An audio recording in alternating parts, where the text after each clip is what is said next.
tunggu ya. Nur Halimah, warga Jalan Kiai Haji Azhari, Kelurahan 14 Ulu, Kecamatan Seberang Ulu 2, Palembang, tengah dirundung kesedihan.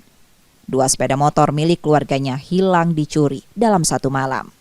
Menurutnya, kedua motor itu kendaraan utama mereka untuk mencari nafkah. Lebih menyedihkan lagi, salah satu motor yang dicuri masih dalam proses cicilan.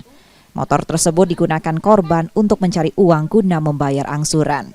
Peristiwa pencurian terjadi pada Kamis, 13 Februari 2025 dini hari. Salah satu pemilik motor sempat merekam aksi para pelaku. Dalam rekaman tersebut, terlihat seorang pria diduga berperan sebagai pengawas situasi, sementara pelaku lainnya melancarkan pencurian.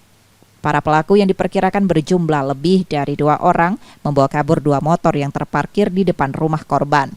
Pemilik motor sempat meneriaki dan mengejar mereka, namun para pelaku berhasil melarikan diri. Nah, posisi lagi hujan atau enggak? Tidak hujan. Oh, tapi kita sedang istirahat gitu ya? Iya, pokoknya ya sedang tidur jam 2 malam. Itu akibat pencurian motor nih kita gimana nih? Ya kalau bisa ditindaklanjut kalau bisa ditemu ke uangnya, barangnya, karena posisinya itu memang khusus untuk cari duit, Kak. Jadi posisinya adik aku kan nak cari duit susah kalau kata kendaraan kata. Insiden ini telah dilaporkan polisi dan berharap pencuri segera ditangkap karena kejadian ini meresahkan warga. Yudi Kiswanto, Kompas TV, Palembang, Sumatera Selatan. Iya.